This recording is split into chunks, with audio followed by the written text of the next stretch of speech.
this concept is basically related to activity-based costing, which is a tool to aid decision making. Means that it helps the management to take effective decision. ठीक, तो ये इसका theme है जो कि हम discuss करेंगे. Explain how manufacturing companies can use activity based costing rather than traditional methods. जो हमारे previous method हमने पढ़े थे traditional, जो कि total manufacturing cost, cost of goods manufactured and cost of goods sold वाले कॉस्ट कैलकुलेशन में प्रोडक्ट कॉस्ट को कैलकुलेट करने के लिए जो हम ट्रेडिशनल मेथड था उससे ये हटकर थोड़ा सा है जो कि ओवरऑल डिसीजन मेकिंग में हेल्प करता है. और ये managing for the overhead expenses, उसको मैनेज करने के लिए जो अदर एक्सपेंसेस होते हैं ओवरहेड मटेरियल लेबर के अलावा, उनके लिए ये एज अ टूल यूज़ होता है. अच्छा, एक्टिविटी बेस्ड कॉस्टिंग है क्या? It is basically a method which is designed to provide manager with cost information, and this cost information is used for strategic and other decisions that potentially affect capacity and therefore fixed as well as variable cost. मतलब activities based costing एक method है, costing का एक technique है, एक procedure है जिसके ज़रिए हम जो हैं कॉस्ट की इंफॉर्मेशन को यूज़ करते हैं उसको प्रोडक्ट को डिज़ाइन करने के लिए, और उसको स्ट्रेटेजिक डिसीजन या हम कह दें उसको हम जो हमारी प्रोडक्शन कैपेसिटी है उसके लिए हम जो डिसीजन लेते हैं उसके लिए हम एक्टिविटी बेस्ड कॉस्टिंग की टेक्निक को यूज़ करते हैं. So it is originally used as a supplement to rather than as a replacement for company's usual costing system. Means that कि ये जो हमारा नॉर्मल सिस्टम होता है ट्रेडिशनल, जिसमें हमने total manufacturing cost, cost of goods sold, cost of goods manufactured, ये हम जो करते थे प्रोडक्ट कॉस्टिंग के लिए, तो इसके लिए कंपनी जो है वो कॉस्टिंग मेथड भी फॉलो करती है, उसको भी इम्प्लीमेंट करती है, यूज़ करती है डिसीजन मेकिंग में रिपोर्टिंग पर्पस के लिए, और इसको भी यूज़ करती है as a supplement, as additional mechanism to take effective decision. So most organization that use activity based costing have two costing system, दो costing system वो parallel यूज कर रहे होते हैं. नंबर वन जो उनका ऑफिशियल कॉस्टिंग सिस्टम है जो उन्होंने डिज़ाइन किया होता है अकॉर्डिंग टू देयर नीड्स, वो जो बनाते हैं आजकल हर कंपनी अपनी प्रोसेस और अपनी प्रोसीजर के मुताबिक बनाती है. फॉर एग्जांपल एक सीमेंट इंडस्ट्री है, उसकी होमोजीनियस नेचर ऑफ प्रोडक्ट है, या शुगर मिल है, तो उसकी कॉस्टिंग सिस्टम डिफरेंट होगी देन एलईडी और कंप्यूटर बेस्ड सिस्टम जो है जिसमें टेक्नोलॉजी इन्वॉल्व होगी. तो हर ऑर्गेनाइजेशन, हर मैन्युफैक्चरिंग कंसर्न अपनी यूज़ के मुताबिक कॉस्टिंग सिस्टम डिज़ाइन करता है, अपनी प्रोसेस के मुताबिक करता है, और उसी के मुताबिक वो फाइनेंशियल स्टेटमेंट्स भी बनाता है. ठीक है, जो फाइनेंशियल स्टेटमेंट हम देखते हैं मैन्युफैक्चरिंग कंसर्न में, जो बोइंग कंपनी है वो जो फाइनेंशियल स्टेटमेंट्स बनाती हैं उनकी फाइनेंशियल स्टेटमेंट्स में डिफ़र होगा जो केएफसी वाली फाइनेंशियल स्टेटमेंट होंगी मैन्युफैक्चरिंग की, या पिज़्ज़ा हट की, तो क्योंकि दोनों का मैन्युफैक्चरिंग प्रोसेस ज़्यादा है. तो ये जो फाइनेंशियल स्टेटमेंट्स बनाते हैं और कॉस्टिंग सिस्टम अडॉप्ट करते हैं, ये एक्सटर्नल फाइनेंशियल रिपोर्ट्स के तौर पर इस्तेमाल भी करते हैं. लेकिन इसके बरक्स वो इसके साथ साथ वो एक्टिविटी बेस्ड कॉस्टिंग को भी अडॉप्ट करते हैं अपनी जो within the organisation decision making है उसके लिए. तो वो मैनेजरियल एक्टिविटीज़ के लिए कि कितनी प्रोडक्ट बनानी है, उसकी प्रोडक्ट की एक्चुअल प्राइस यानी कॉस्ट को डिटरमिन करने के लिए, कॉस्ट ऑफ प्रोडक्ट को डिटरमिन करने के लिए वो एक्टिविटी बेस्ड कॉस्टिंग सिस्टम को अडॉप्ट करते हैं. तो एक्टिविटी बेस्ड कॉस्टिंग जो है, जो हमारी ट्रेडिशनल कॉस्टिंग है जिसको डायरेक्ट मटेरियल लेबर और एफओएच वाली कॉस्टिंग हमने कहा था मैन्युफैक्चरिंग कॉस्ट, इससे ये डिफ़र करती है, ये मुख्तलिफ है. अच्छा, हम जब एक्टिविटी बेस्ड कॉस्टिंग की बात करते हैं तो इसमें मैन्युफैक्चरिंग और नॉन मैन्युफैक्चरिंग कॉस्ट की भी बात करते हैं. ठीक है, नंबर वन.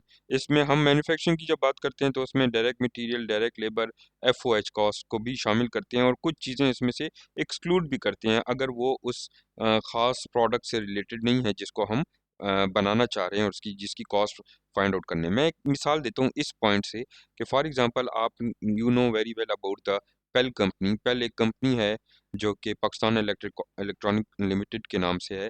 और ये रेफ्रिजरेटर भी बनाते हैं, ये एसी भी बनाते हैं, स्प्लिट एसीज भी बनाते हैं, टीवी भी बनाते हैं, वॉशिंग मशीन भी बनाते हैं, और ये ट्रांसफार्मर्स भी बनाते हैं। अब ये अलग अलग प्रोडक्ट्स हैं। तो जो मटेरियल लेबर एफओएच एक प्रोडक्ट को बनाने के लिए कैलकुलेट की जाती है, वो दूसरी यूनिट के लिए नहीं होती, वो डिफरेंट होती है।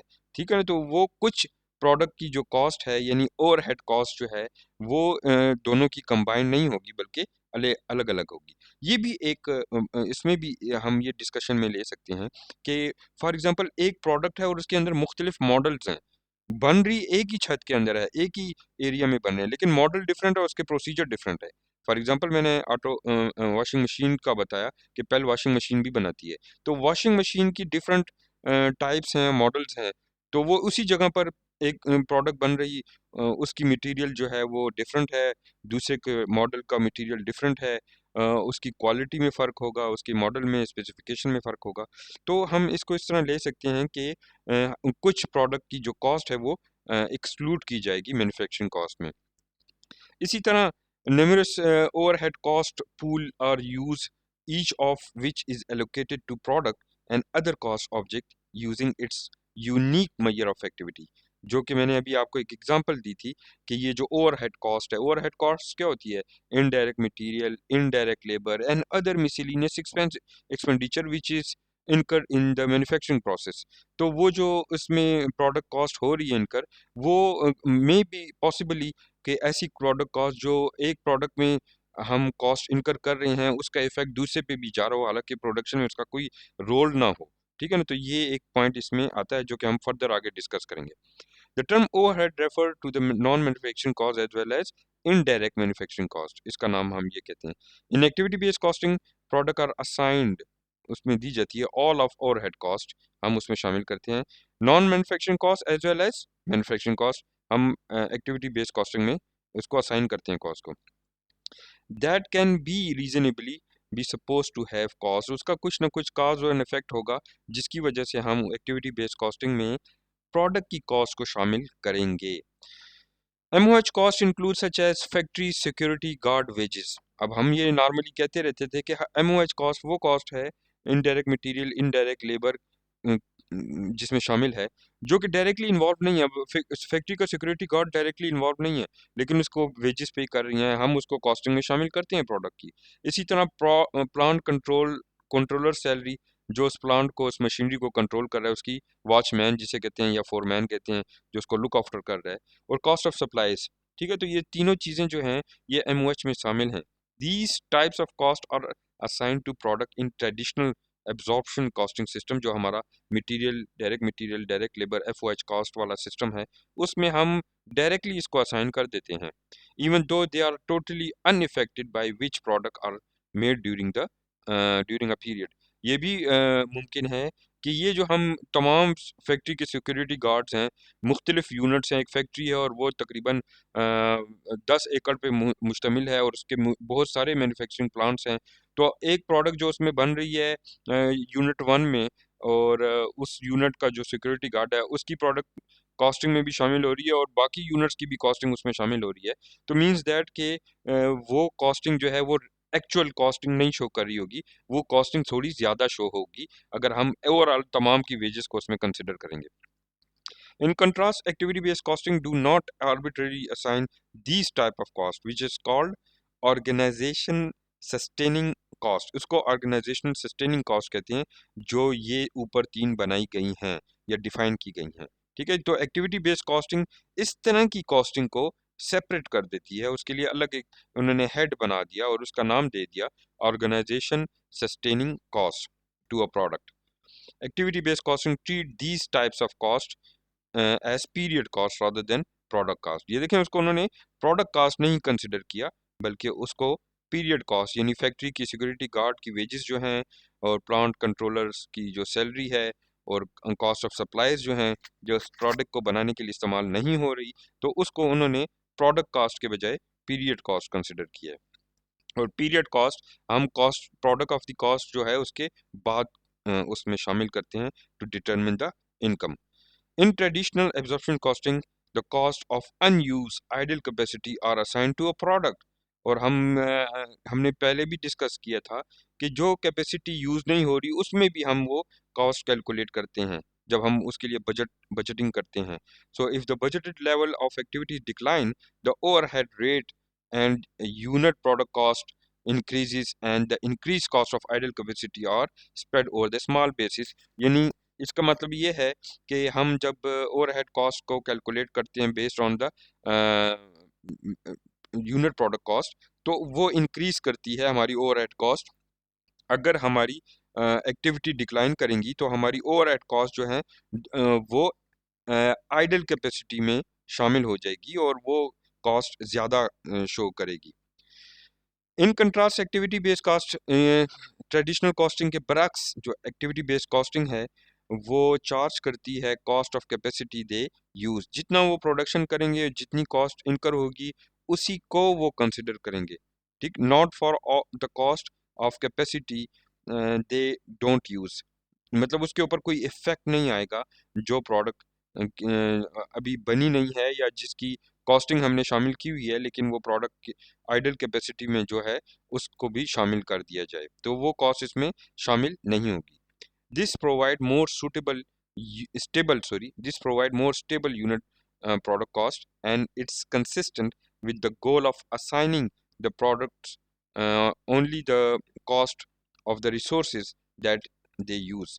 यानी जो रिसोर्सेज वो यूज कर रहे हैं, material, labour, FOH, indirect material, indirect labour जो कि शामिल है, ये वो प्रोडक्ट के साथ एसोसिएटेड है तो उसमें कॉस्ट में शामिल होगा, अदरवाइज वो उस प्रोडक्ट की कॉस्ट में शामिल नहीं होगा। इन शॉर्ट ये इसका खुलासा है। So how cost are treated under the activity based costing. Cost को हम कैसे ट्रीट करते हैं, तो हम कॉस्ट को बेस करते हैं एक्टिविटी की बेस पर करते हैं। यानी हमने प्रोडक्ट की कॉस्ट को कैलकुलेट करना है according to the level of activities, जितनी एक्टिविटीज होंगी। तो एक्टिविटी क्या कहते हैं, यानी एक प्रोडक्ट बनने जा रही है तो उसको बनाने के लिए मुख्तलिफ प्रोसेस से गुजरना पड़ता है। वो प्रोसेसेस जो हैं वो बेसिकली नंबर ऑफ एक्टिविटीज हैं, ठीक। तो एक्टिविटी जो है वो एक इवेंट है that cause a consumption of overhead resources जिसमें यूज होते हैं। और एक्टिविटी कॉस्ट पूल का मतलब ये है कि cost bucket in which cost related to a particular activity is measured or accumulated। For example मैं एक मिसाल देता हूँ इससे कि आपने देखा कि पिज़्ज़ा हट में जब पिज़्ज़ा बनाया जाता है तो उसमें मुख्तलिफ एक्टिविटीज़ होती हैं। फॉर एग्जांपल पहले डो बना जाती है, तो वो अगर फ्रीक्वेंटली बन रही है तो वो डो बनाना एक एक्टिविटी है, फिर उसके अंदर मटेरियल यूज़ करना अलग एक्टिविटी है, फिर उसको हीट करना अलग एक्टिविटी है। इसी तरह आपने ऑटोमोबाइल इंडस्ट्री में देखा कि उसकी जो है मुख्तलिफ एक्टिविटीज़ हैं। फॉर एग्ज़ाम्पल उसमें पहले प्रोडक्ट की जो गाड़ियों का पहले स्ट्रक्चर बनाना वो एक एक्टिविटी है, फिर स्ट्रक्चर को कलर करना वो दूसरी एक्टिविटी है, फिर उसके अंदर एक्सेसरीज लगाना वो तीसरी एक्टिविटी है। तो हर एक्टिविटी जो है वो परफॉर्म होती है फुल, तो फिर उसके बाद जो है उसको उसमें जो है वो प्रोडक्ट की कॉस्ट को डिटरमिन किया जाता है। तो यानी एक्टिविटी भी डिफाइन होती है और फिर उसमें वो तमाम एक्टिविटीज़ एक बकेट में शामिल हो जाती हैं जिसको कॉस्ट बकेट कहते हैं, और उससे प्रोडक्ट को एक्यूमुलेट की जाती है, उसकी कॉस्ट को डिटरमिन किया जाता है। तो एक्टिविटी को मेजर करने के लिए जो तरीक़ेकार है उसको कॉस्ट ड्राइवर कहते हैं। कॉस्ट ड्राइवर, इसके लिए जो टर्म यूज़ किया जाता है कॉस्ट ड्राइवर, ठीक है, is use to refer the activity measure. और एक्टिविटी को मेजर कैसे कहते हैं कि an allocation based on activity based costing system, उसको हम एक्टिविटी मेजर कहते हैं। कि एक्टिविटी को मेजर कैसे करेंगे, तो हम उसको काउंट करेंगे कि कितनी नंबर ऑफ एक्टिविटीज़ हुई हैं और उनका आपस में क्या रिलेशनशिप है। There are two types of activity measure. दो तरह से हम कॉस्ट की प्रोडक्ट को मैन्युफैक्चर करते वक्त उसकी एक्टिविटी को मेजर करते हैं। नंबर वन क्या है, simple count of the number of times an activity occur. एक एक्टिविटी कितनी दफ़ा एक परफॉर्म होती है, तो इस तरह की एक्टिविटी को हम ट्रांजैक्शन ड्राइवर कहते हैं। जबकि वो एक्टिविटी में कितना टाइम लगता है तो ये कहलाता है duration driver. A measure of the amount of time needed for an activity. एक एक्टिविटी को करने के लिए कितना टाइम रिक्वायर्ड होता है। मैंने आपको गाड़ी की मिसाल दी और आपने देखा फेरारी मोटर्स की मैन्युफैक्चरिंग की वीडियो भी देखी, तो उसमें आपने देखा था कि सबसे पहला टाइम जो है वो लगता है उसकी स्ट्रक्चर बनाने में, गाड़ी का स्ट्रक्चर, उसका डिज़ाइन बनाने में, तो उसके ऊपर ज़्यादा टाइम लगता है। फिर उसके बाद जो टाइम कंज्यूम होता है वो कलरिंग और उनके ऊपर उतना ज़्यादा नहीं लगता जितना शुरू का स्टेप जो है उसमें बहुत ज़्यादा टाइम कंज्यूम होता है। तो ये उसकी एक सिंपल सी मिसाल थी जो कि हमने डिस्कस की हैं।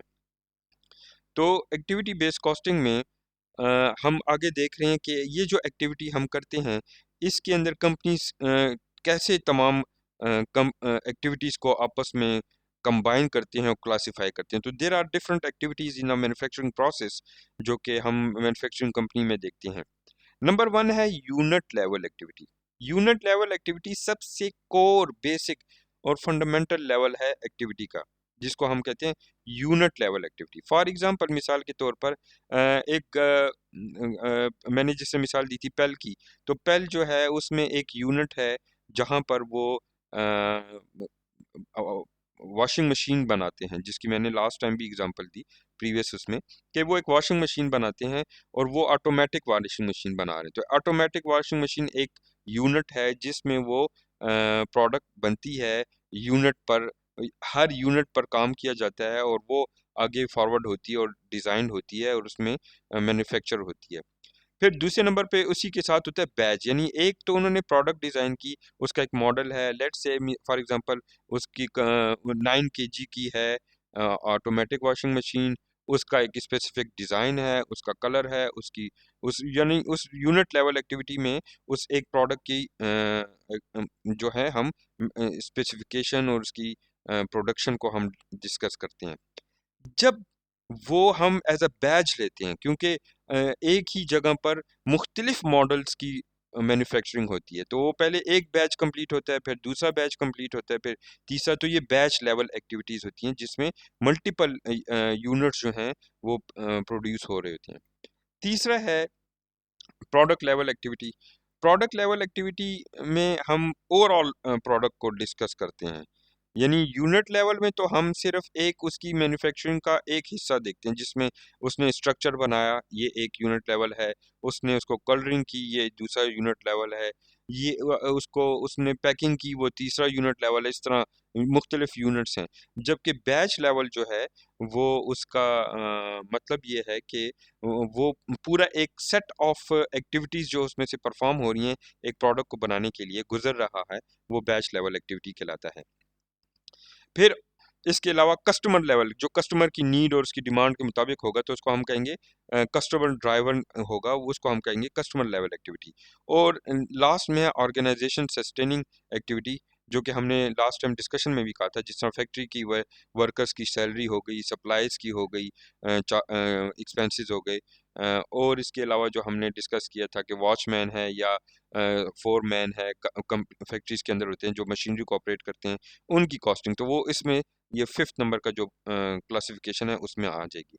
यानी यूनिट लेवल में हमने कहा था कि हर टाइम एक यूनिट को प्रोड्यूस करने के लिए जो प्रोसेस होगा उसको यूनिट लेवल एक्टिविटी कहेंगे। फिर हमने नेक्स्ट उसको कहा था कि setting up equipment and shipment customer, तो हम पूरा एक बैच, पूरा एक ऑर्डर लेते हैं, तो वो जैसे कि इसका नाम जाहिर है बैच, तो बैच लेवल एक्टिविटी में पूरा एक बैच निकलता है प्रोडक्शन का और वो आगे कस्टमर को डिलीवर किया जाता है। फिर तीसरे नंबर पे है product level activity. Product level activity का मतलब है कि उसकी डिज़ाइन करना, उसको एडवर्टाइज करना प्रोडक्ट को, और उसको मार्केट करना, ये प्रोडक्ट लेवल की एक्टिविटी कहलाती है। फुल एक्टिविटी उसमें है। कस्टमर की मतलब है, कस्टमर का मतलब ये यहाँ पर कस्टमर लेवल का मतलब ये है कि जो सेल्स कॉल होती है या कैटलॉग मेलिंग है, कस्टमर लेवल एक्टिविटी है जिसमें कस्टमर की डिमांड और उसकी स्पेसिफिकेशन के मुताबिक प्रोडक्ट को बनाया जाता है। स्पेसिफिक कस्टमर की जो वो है, ये किसी खास प्रोडक्ट के नहीं, ये किसी मतलब एक नॉर्मल एक्टिविटी नहीं बल्कि हटकर जो हेट्रोजीनियस नेचर की प्रोडक्ट्स होती हैं, जिसमें फॉर एग्जांपल फर्नीचर की मैन्युफैक्चरिंग है, तो उसमें specifically based on their order वो कस्टमर लेवल एक्टिविटी परफॉर्म की जाती है। जिस तरह रोड बिल्ड करना, जिस तरह बिल्डिंग्स बनाना, कंस्ट्रक्शन जो कंपनीज होती हैं वो करती हैं, तो वो कस्टमर लेवल एक्टिविटीज़ कहलाती हैं। ऑर्गेनाइजेशन सस्टेनिंग एक्टिविटीज़ हम ऊपर पढ़ भी चुके हैं कि ये वो हैं कि जिसमें हम कस्टमर को सर्व करना, अदर एक्टिविटीज़ जो कि प्रोडक्ट से हटकर हैं वो इसमें, जिसमें कस्टमर को सर्व करना, उनको प्रोडक्ट को प्रोड्यूस करके देना, और उसमें how many batches are run, जितने नंबर ऑफ बैचेस होंगे और उसमें जितने यूनिट्स बनाए जाएंगे, ये तमाम ऑर्गेनाइजेशन सस्टेनिंग एक्टिविटीज़ हैं जो कि हमने सप्लाईज को, इनडायरेक्ट लेबर को और उसमें हमने डिस्कस किया, जो कि डायरेक्टली इन्वॉल्व नहीं है उस ख़ास प्रोडक्ट को, चाहे वो यूनिट लेवल हो या वो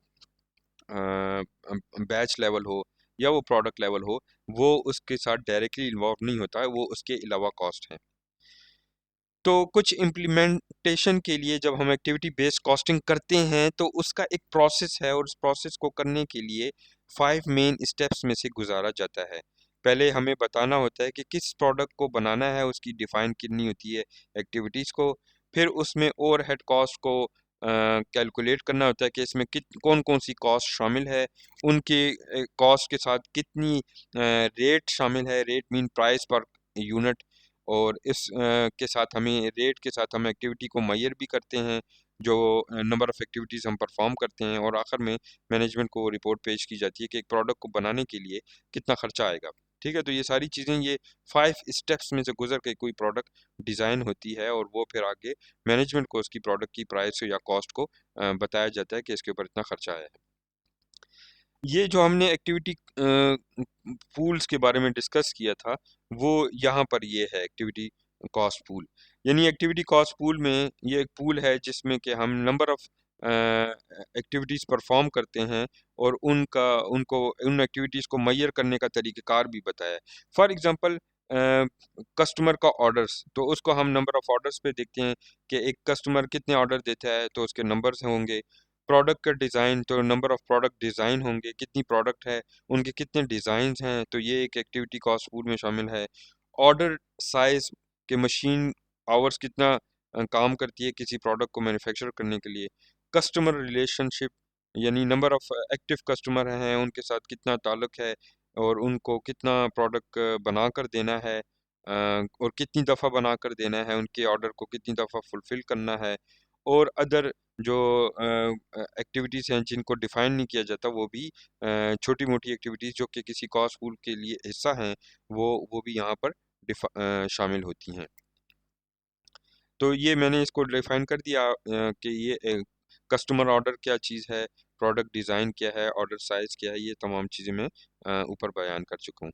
अब इनको कैलकुलेट करनी, ये तो मैंने एक थ्योरेटिकल डिस्कशन की थी, हम इंशाल्लाह अभी इसके ऊपर क्वेश्चन सॉल्व करते हैं। तो निहायत ही आसान क्वेश्चन है, you can easily solve the question, जिसको हम कहते हैं assigning cost to a cost pool using first stage allocation. ये एक फर्स्ट स्टेज एलोकेशन है, एक्टिविटी बेस्ड कॉस्टिंग में एक मेथड है जिसके ज़रिए हम कॉस्ट को कैलकुलेट करते हैं किसी प्रोडक्ट की, और उसमें हम बताते हैं कि किस प्रोडक्ट में कितना परसेंटेज ऑफ वर्क किया जाता है, और उस से प्रोडक्ट की कॉस्ट को डिटरमिन करते हैं। ठीक है, तो इसमें परसेंटेज ऑफ वर्क जो हम परफॉर्म करते हैं वो उसमें डिफाइन किया जाता है। तो इसके लिए हम एक क्वेश्चन को देखते हैं। For example this is a question, ये हमारा एक क्वेश्चन है जिसको हम अभी सॉल्व करेंगे, और इसमें ये कहता है कि कंपनी है वो ऑपरेट करती है फ्लीट इन और आर्मोर्ड कार्स, जो आर्मोर्ड कार हैं उनको ऑपरेट करती है, that makes scheduled pickups and deliveries in a Los Angeles area.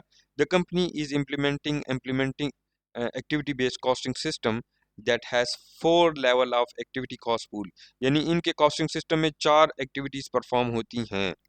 वो कौन कौन सी होती हैं? उनकी 4 लेवल ऑफ एक्टिविटी, नंबर 1 है ट्रैवल, ट्रैवल एक एक्टिविटी परफॉर्म होती है। पिकअप दूसरी एक्टिविटी परफॉर्म होती है।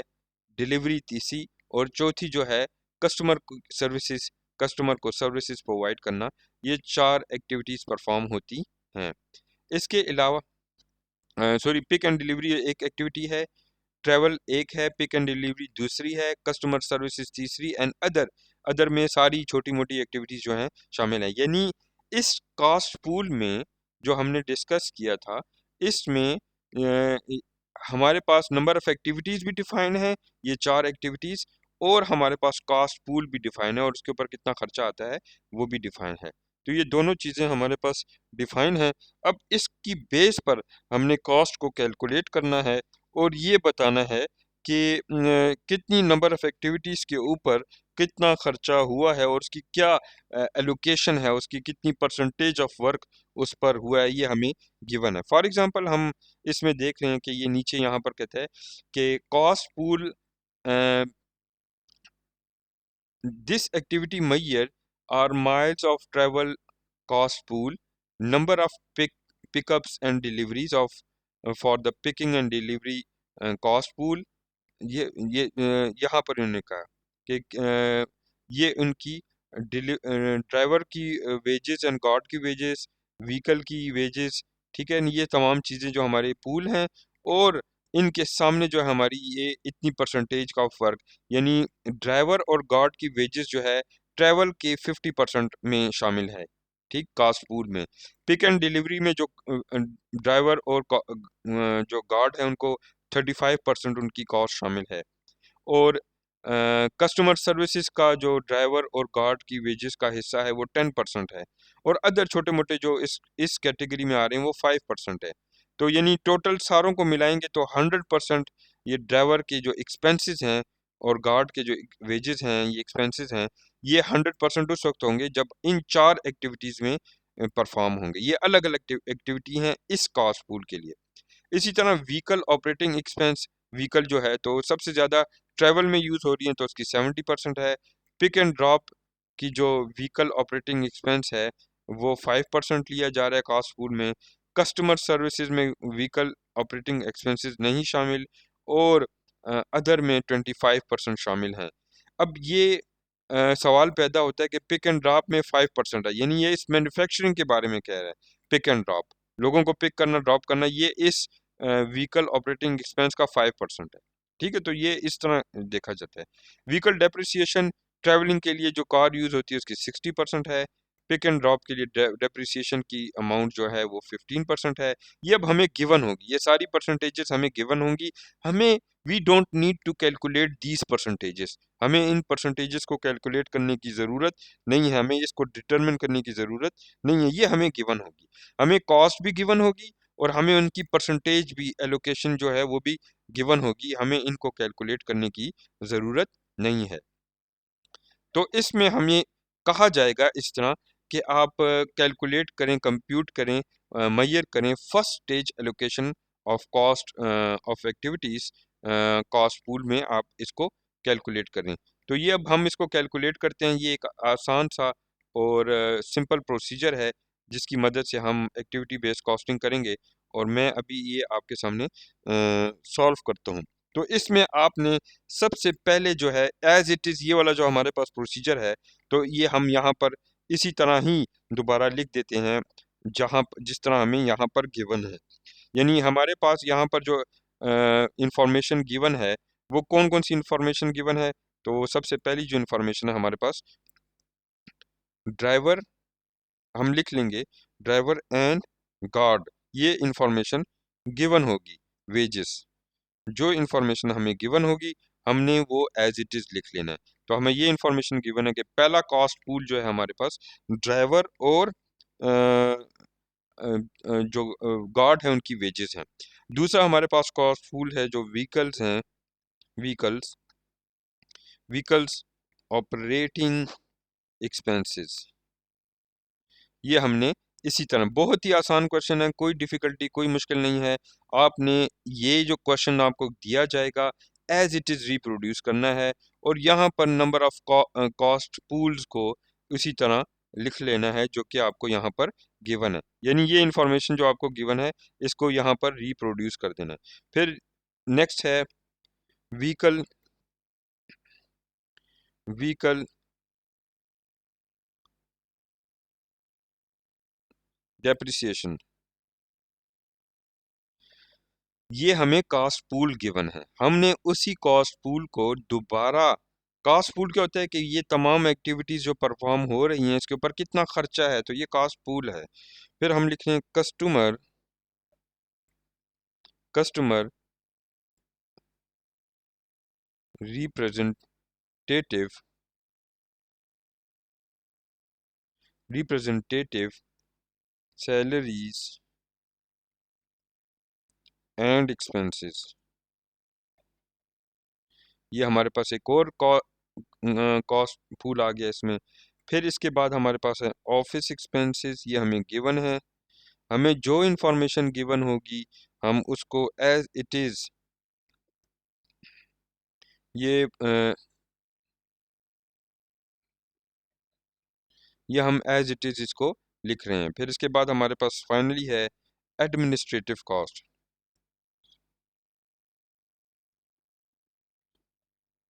ये तमाम कॉस्ट हमें गिवन है, यानी पहले हमारे पास कॉस्ट गिवन है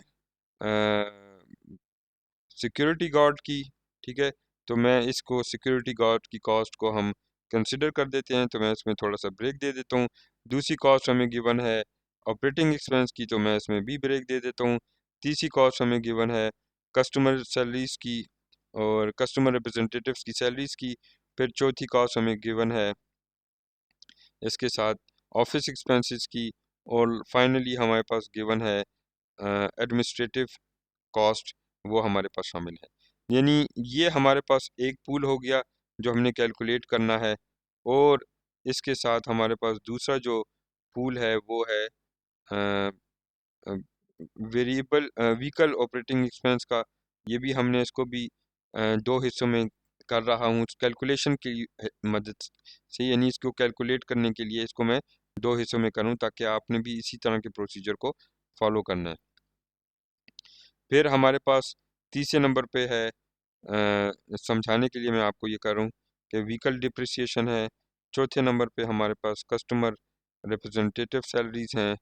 और इसके बाद हमारे पास ऑफिस एक्सपेंसेस हैं, तो मैं यहाँ पर ऑफिस एक्सपेंसेस का लिख देता हूँ। और फाइनली हमारे पास जो हमने एडमिनिस्ट्रेटिव कॉस्ट का किया था इसके लिए भी। अब हो गई है कि हमने जो एक्टिविटीज़ परफॉर्म की हैं वो हमारे पास यहाँ पर आ जाएंगी। पहली एक्टिविटी ये भी गिवन है, मतलब मैं इसको एज इट इज़ रिप्रोड्यूस कर रहा हूँ, इधर ही लिख रहा हूँ। यहाँ पर जो लिखा हुआ था वो मैं दोबारा इधर मेंशन कर रहा हूँ। तो पहले नंबर पर हमारे पास यहाँ पर एक्टिविटी हुई है ट्रैवल की, ये एक एक्टिविटी है। दूसरे नंबर पे हमारे पास जो एक्टिविटी है वो पिकअप एंड डिलीवरी है। ठीक है, ये हमारे पास दूसरी एक्टिविटी है, तो इसको भी मैं रैप कर देता हूँ। पिकअप एंड डिलीवरी ये हमारी दूसरी एक्टिविटी है। तीसरी एक्टिविटी है कस्टमर सर्विसेज,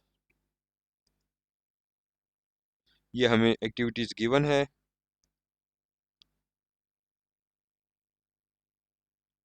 कस्टमर सर्विसेज ये हमें एक्टिविटी गिवन है। इस एक्टिविटी को मैं एज इट इज़ जो हमें गिवन है उस प्रोसीजर से लिख रहा हूँ। फिर हमें एक्टिविटी गिवन है कस्टमर सर्विसेज के बाद नेक्स्ट हमारे पास जो एक्टिविटी गिवन है अदर, तो मैं इधर अदर भी लिख रहा हूँ अदर। तो ये हमारे पास एक्टिविटी हैं। ये चार एक्टिविटीज़ हमारी इन कॉस्ट पूल के सामने हमने लिख दी और इसको हमने कह दिया कि ये एक्टिविटीज़ हमने परफॉर्म की हैं और इनकी कॉस्ट को अभी हमें कैलकुलेट करना है।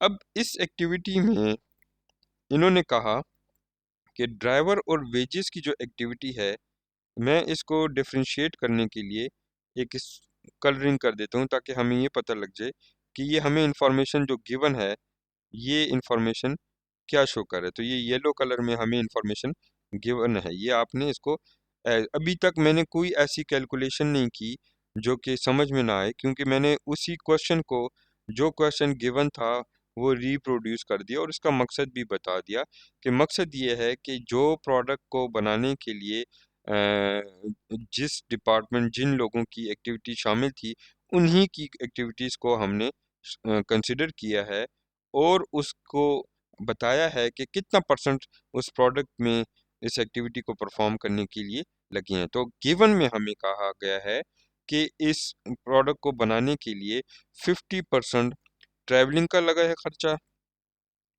ठीक है, 50% कंट्रीब्यूशन है, 35% जो है पिक एंड ड्रॉप की कंट्रीब्यूशन है, कॉस्ट इसमें शामिल है, और इसी तरह कस्टमर सर्विसेज का 10% शामिल है, और फाइनली हमारे पास 5% शामिल है अदर्स का। तो ये जितनी भी हमारे पास परसेंटेज शामिल हैं इस एक्टिविटी को, यानी इस ड्राइवर और गार्ड की वेजेस का 50% टोटल जो है उसका 50% ट्रैवल के लिए है। तो इसका मतलब है कि मैं जब इसको कैलकुलेट करूंगा और सम करूंगा, इनको मैं सम करता हूँ, तो आप देखेंगे कि सम करने से मेरे पास जो है, मैं डायरेक्ट फार्मूला भी यूज़ कर सकता हूँ, लेकिन मैं समझाने के लिए प्लस प्लस का साइन कर रहा हूँ ताकि ये समझ आ जाए। तो ये 100% बनता है। तो मैंने खाली इसको कैलकुलेट किया कि ड्राइवर की जो वेजेस जो हैं और गार्ड की जो वेजेस हैं वो इस एक्टिविटी के 50% है, कॉस्ट इस एक्टिविटी का 35% है, इसका 70% है, और इसका 5% है। तो वो कॉस्ट क्या है वो हमें गिवन है, 7,20,000 टोटल लगे हैं, $7,20,000 लगे हैं। इन $7,20,000 में उसने बता दिया है कि कितना परसेंट डॉलर जो है वो हमारा लगा है, परसेंटेज वाइज बताया हुआ है कि वो लगा है ट्रैवल पर। तो इसका मतलब ये है कि मैं ये कहता हूँ कि ये जो हमारा 7,20,000 है इसका मल्टीप्लाई करता हूँ 50% कॉस्ट हमारी लगी है ड्राइवर के वेजेस और उसकी गार्ड की वेजेस पर। ठीक है, तो ये हमने एक जो हमारे पास हिस्सा बनेगा इस तरह, वो हमने इस तरह कैलकुलेट करना है। This is the way we will calculate the cost of the driver and guard, वो हमने कैलकुलेट कर दी। तो हमने कहा कि टोटल खर्चा आया 7,20,000 रुपये, लेकिन इस 7,20,000 रुपये में से 50% हमारा ट्रैवलिंग पर खर्चा आया। तो ये हमने इसको कैलकुलेट कर लिया। इसी तरह हमने कहा 35%, तो मैं इसको 35% कैलकुलेट कर देता हूँ, सॉरी, ये इसमें इसी को कैलकुलेट कर, यानी ये जो होगा इसके साथ मैं लगा लूँगा डॉलर का साइन। डॉलर का साइन लगाने से ये होगा कि ये लॉक हो जाएगा। तो ये मैंने कैलकुलेट किया, तो इससे मेरे पास 2,52,000 आया। अब मैं इसको ड्रैग करूँगा तो ये आप देखेंगे ऑटोमेटिकली सारों की ये कैलकुलेशन आ जाएगी, और ये बता रहा है कि ये 7,20,000 रुपये, इधर जो डॉलर्स बन रहे थे 7,20,000, ये पूरे वही बन रहे हैं, ये वही फिगर बन रही है। तो ये नहायत ही आसान था, इसमें कोई ऐसी डिफ़िकल्टी नहीं है समझने के लिए। हमें ये परसेंटेजेस येलो कलर में गिवन थी, हमने इसको इस कॉस्ट जो गिवन थी इसके साथ मल्टीप्लाई कर दिया, तो हमें उस एक्टिविटी की कॉस्ट का पता लग गया, बस सिंपली। ये इसमें एक कैलकुलेशन थी जो कि हमने की, इसके अंदर और कोई बड़ी रॉकेट साइंस नहीं है। This is the first step allocation, और फर्स्ट स्टेप एलोकेशन का मतलब ये है कि जो कॉस्ट ऑफ द प्रोडक्ट आप कैलकुलेट करेंगे उसमें जो एक्टिविटी परफॉर्म होगी उस प्रोडक्ट को बनाने के लिए, उसी की कॉस्ट को हम डिटरमिन करेंगे और उसी को हम कैलकुलेशन में शामिल करेंगे, उसके अलावा नहीं देखेंगे। जितनी उसकी परसेंटेज होगी उसके मुताबिक हमने करना है, और ये परसेंटेज हमें गिवन है, ये वाली परसेंटेज हमें गिवन है, ये वाली कॉस्ट हमें गिवन है। इन तमाम परसेंटेजों को इनकी रिस्पेक्टिव कॉस्ट के साथ मल्टीप्लाई करना है। दिस इज़ द क्वेश्चन जो कि हमने अभी सॉल्व करना है। बस ये इसका एक तरीक़ेकार था जो कि हमने इसको फाइंड आउट करना है, और हमें एक based on the given data हमें ये कैलकुलेट करना है। तो मुझे उम्मीद है कि इसमें कोई इतनी ख़ास डिफ़िकल्टी नहीं है, और इंशाल्लाह it will be a bonus question for your final term exam, because this is very easy way to solve the question. हम इसको आसानी से सॉल्व कर सकते हैं। हमें सिंपली मैथमेटिकल कैलकुलेशन करना है, ऐड और मल्टीप्लाई करना है। इसमें कोई हमारी ज़्यादा इसमें कैलकुलेशंस या फार्मूले यूज़ नहीं हुई, और ये सिंपल हमारा मेथड है। तो मैंने यहाँ पर ये कॉस्ट जो गिवन थी ये तमाम हमने यहाँ पर लिख दी, जो हमें गिवन थी वो मैंने यहाँ पर लिख दी, दोबारा लिख दी। और इसके साथ जो है मैंने इसके साथ जो है शामिल करूँगा जो हमारी एक्टिविटीज़ का परसेंटेज है वो भी मैं इसके साथ शामिल करूँगा। तो फॉर एग्ज़ाम्पल ये जो हमने कॉस्ट यहाँ से उठाकर यहाँ पर डायरेक्ट लिख दी, अब मैं ये परसेंटेज जो सेकंड वन है वो लिखता हूँ, फिर है 70%, 70% के बाद है 5%, फिर 5% के बाद है 0%, जीरो के साथ लगाने की ज़रूरत नहीं है, फिर है 25%, फिर है 100%। तो ये मैं जब कैलकुलेट करूँगा तो ये सारों के लिए सेम आ जाएगा। SUM, और मैं ये सारों का, तो आपने इसको कैलकुलेटर के साथ रफ कागज़ पे या उस पर आप कैलकुलेट करें तो ये आपके लिए आसान हो जाएगा। अच्छा, इसके बाद अब मैंने कैलकुलेट करना है तो कैसे करूँगा? मैं यहाँ पे फार्मूला लगा रहा हूँ, आप लोगों ने फार्मूला नहीं लगाना, आप लोगों ने कैलकुलेटर से सॉल्व करना है। तो इसको मैं कैलकुलेट करने के लिए यहाँ पे डॉलर का साइन लगा देता हूँ, सॉरी,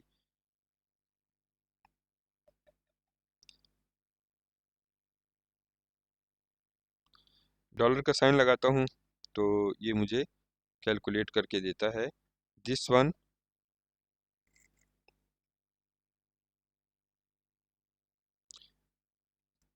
अच्छा, इसके साथ डॉलर का साइन लगा दें, डॉलर का साइन लगाने से ये लॉक हो जाएगा, और इधर ये हम मल्टीप्लाई कर देते हैं with the, multiply with this percentage, तो ये मल्टीप्लाई हो गया।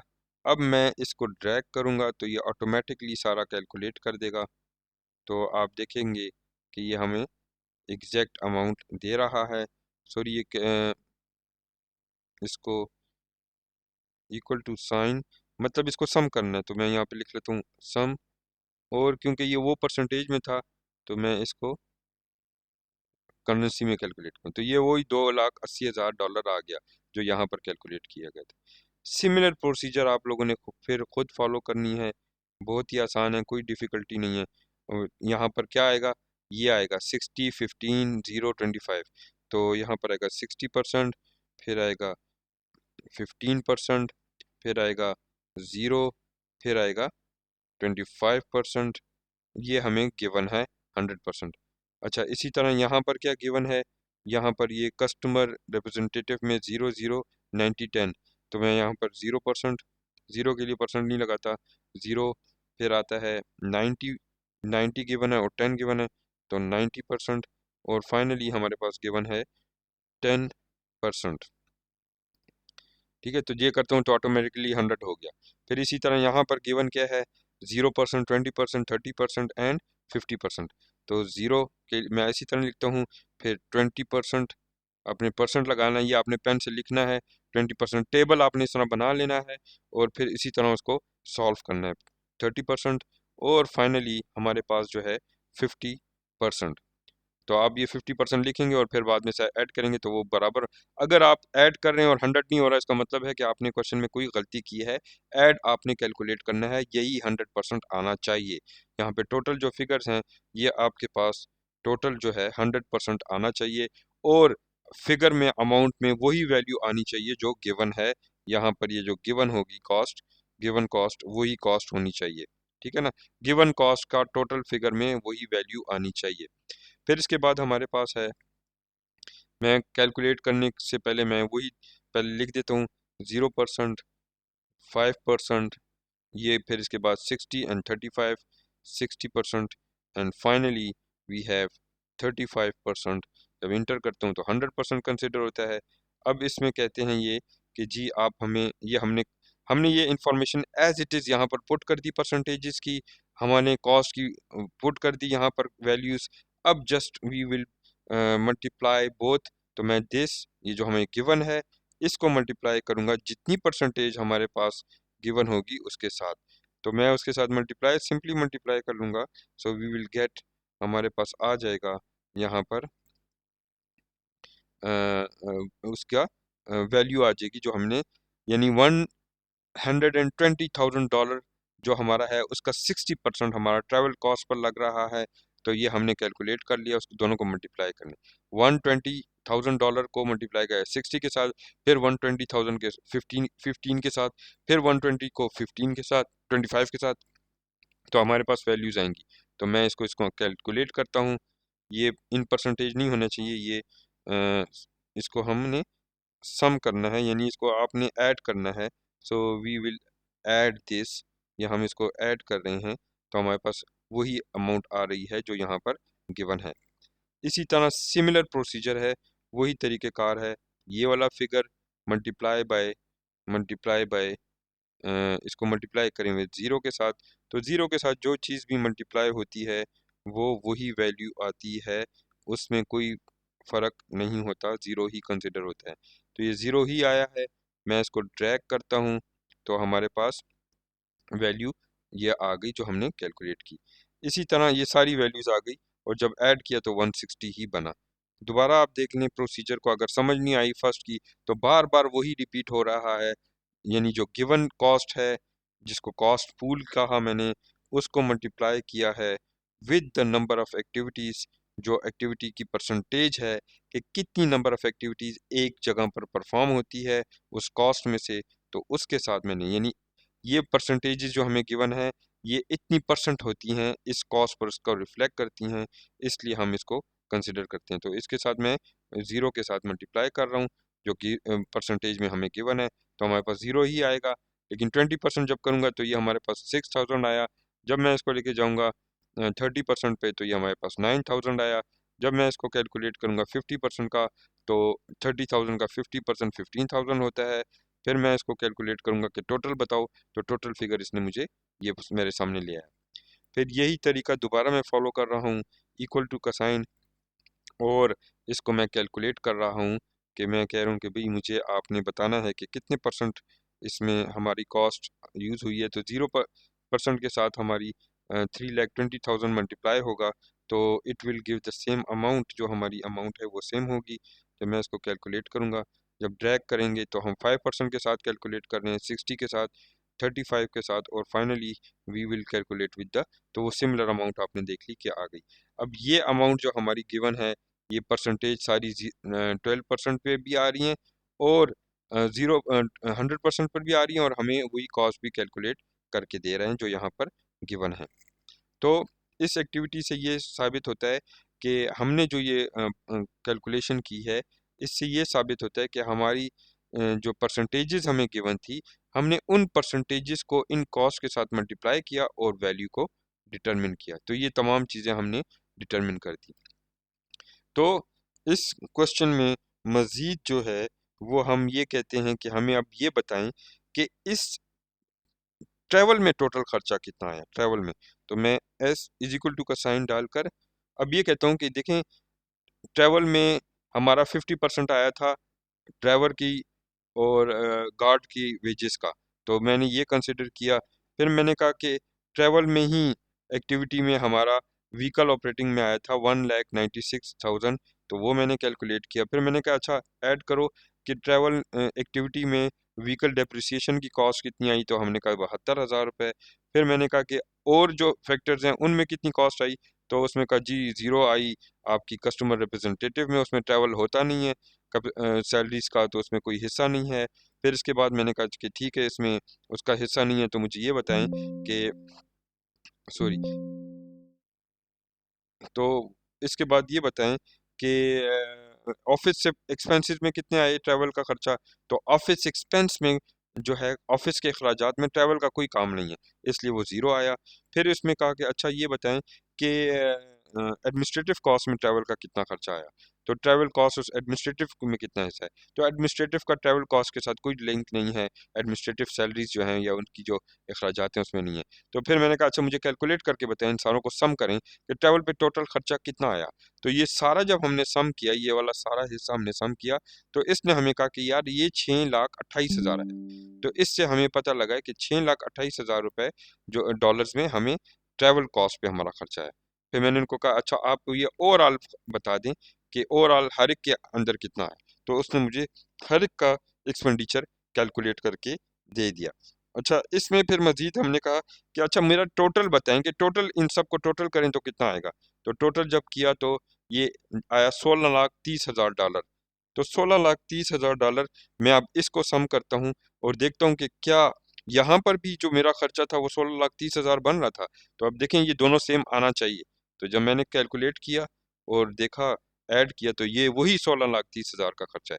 दिस मीन्स दैट कि हमने जो एलोकेशन की थी वो हमें एक्टिविटी वाइज भी कॉस्ट बता रहा है और टोटल एक्टिविटी का भी कॉस्ट बता रहा है, तो कॉस्ट पूल भी बता रहा है और एक्टिविटी पूल भी। तो इस पर अब मैनेजमेंट को डिसीजन लेने में आसानी होगी ये इसकी सिग्निफिकेंस है, ये इसकी इंपॉर्टेंस है जो कि हमने फाइंड आउट की है। बहुत ही आसान क्वेश्चन है। आपको गिवन इंफॉर्मेशन में कॉस्ट फूड में कॉस्ट गिवन थी और साथ में आपको गिवन था एक्टिविटीज़ को। तो आपने क्या काम किया कि कॉस्ट और एक्टिविटी को मल्टीप्लाई किया और उनको अलग अलग कैलकुलेट कर लिया और फिर उसको सम किया, तो आपके पास एक्टिविटी बेस्ड कॉस्टिंग आ गई।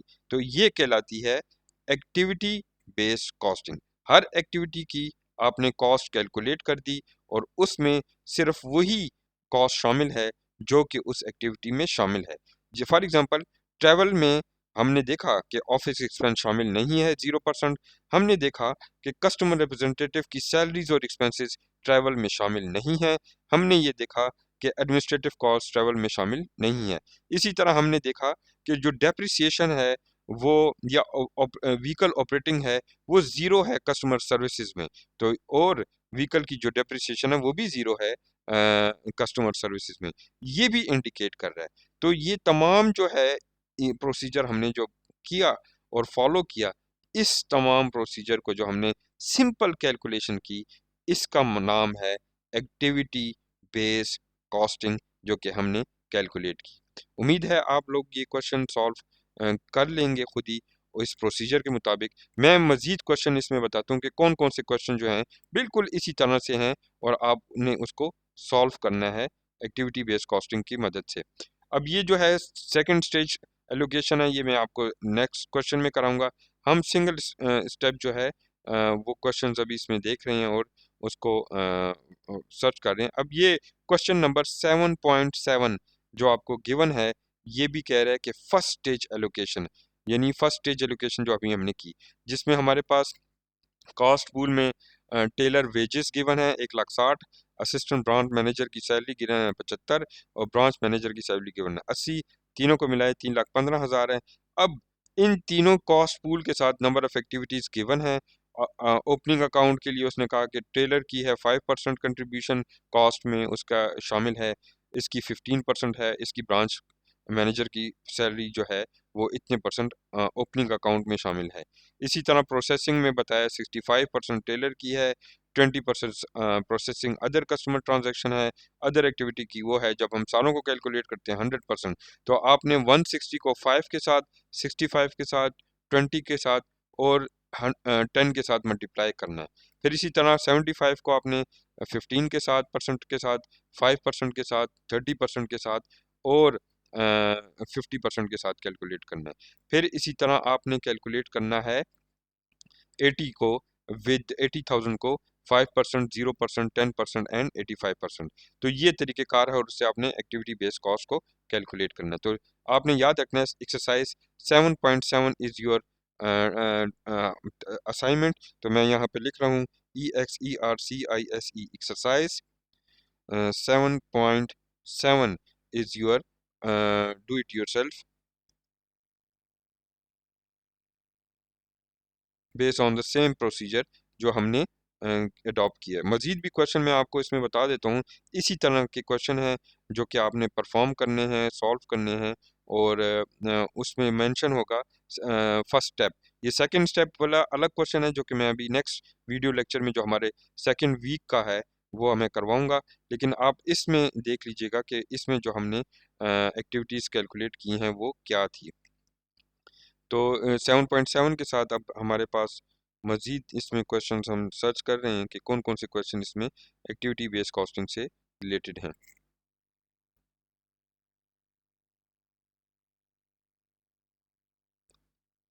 अच्छा, ये एक कम्प्रिहेंसिव क्वेश्चन है एक्सरसाइज 7.15। ये कम्प्रिहेंसिव क्वेश्चन है। इसका मतलब ये है कि इसमें उसने दिया हुआ है एक्टिविटी फर्स्ट स्टेप एलोकेशन, यानी इसने कहा है 7.6 और 7.7 की तर्ज का ये क्वेश्चन है। तो आपने करना है first stage allocation overhead cost. इसका पार्ट 1 रिक्वायर्ड जो है वो आपने इसके साथ करना है। किस तरह गिवन है? आपको गिवन है यहाँ पर ओवरहेड कॉस्ट गिवन है और साथ में एक्टिविटीज़ गिवन है। तो आपने ओवरहेड कॉस्ट को इन एक्टिविटी के साथ में कैलकुलेट करना है। तो ये क्वेश्चन नंबर 7.15 जो है एक्सरसाइज 7.15, तो इसमें 7.15 में ये आपने मैं इसके साथ मेंशन कर देता हूँ, इसका पार्ट 1 आपने सिर्फ करना है, डू इट योरसेल्फ, ये आपने कैलकुलेट करना है। सिमिलर प्रोसीजर के साथ कोई डिफरेंस नहीं है, बिल्कुल इसी तरह है। आपको वैल्यूज़ गिवन है, आपने उसके साथ इसको कैलकुलेट करना है। मज़ीद क्वेश्चन इसमें सर्च करते हैं और देखते हैं कि इसमें मज़ीद इसके इस तरह के क्वेश्चन हैं एक्टिविटी बेस्ड कॉस्टिंग में, जो हमें परसेंटेजेस भी गिवन हैं और कॉस्ट भी, फर्स्ट स्टेज एलोकेशन के क्वेश्चन जो हैं वो हमने फाइंड आउट करने हैं। ये एक और क्वेश्चन आ गया, इसने कहा यूजिंग एग्जिबिट 7.6 एंड 7.7, तो उसके मुताबिक करना है आपने एक्टिविटी बेस्ड कॉस्टिंग को। तो ये क्वेश्चन नंबर आपके पास एक और आ गया जो कि कम्प्रहेंसिव क्वेश्चन है, जिसमें सेकंड स्टेप भी शामिल है, लेकिन आपने सिर्फ फर्स्ट स्टेप करना, वो है प्रॉब्लम नंबर 7.8, 7.18 सॉरी 7.18, 7.18 जो है आपको गिवन है कॉस्ट, ये आपको कॉस्ट गिवन है फॉर द ईयर, और इन्हीं इसी कॉस्ट के साथ आपकी एक्टिविटीज़ भी गिवन है, आपने ये भी कैलकुलेट करना है। तो 7.18 की जो प्रॉब्लम है ये भी आपके लिए प्रॉब्लम 7.18 भी असाइनमेंट सी है। इसी प्रोसीजर से आपने कैलकुलेट करना है 7.18 और इसका पार्ट 1 ये आपने सिर्फ एक करना है। तो ये आपने मुझे सबमिट करनी है नेक्स्ट ट्यूसडे तक, ठीक है, नेक्स्ट ट्यूसडे तक आपने मुझे ये एक्टिविटी सबमिट करनी है तीनों। सो उम्मीद है कि आप लोगों को ये क्वेश्चन समझ आ गया होगा। अगर आपको कोई जगह पर कोई मसला हो, कोई समझ ना आया हो, तो आप मुझसे दोबारा पूछ सकते हैं। मैं आपके लिए स्पेशल वीडियो भी बना सकता हूँ, बना लूँगा, और आप लोगों के क्वेरीज को सॉल्व करने की कोशिश करूँगा। आपके साथ मैं एक और यूनिवर्सिटी जो फॉरेन यूनिवर्सिटी है उसकी भी एक वीडियो क्लिप शेयर कर रहा हूँ, जो कि इसी तरह की है, और वो आपके लिए इंशाल्लाह बहुत हेल्पफुल होगी। I will welcome your queries and question if you need any additional information and any additional explanation related to the concept, ठीक है। wish you best of luck for the assignment, for the activities. I will share the second part of the lecture जो कि हमारा second stage allocation है activity based costing का, वो हमारा next जो लेक्चर है उसमें डिस्कस होगा, ठीक है। इस वीक के लिए ये इट इज़ इनफ, और ये आपका पूरा वीक इस क्वेश्चन के लिए और इनकी सॉल्यूशंस के लिए है, ठीक है। Thank you very much for your watching this video and see you on class next time इंशाल्लाह। टेक केयर, अल्लाह हाफिज़।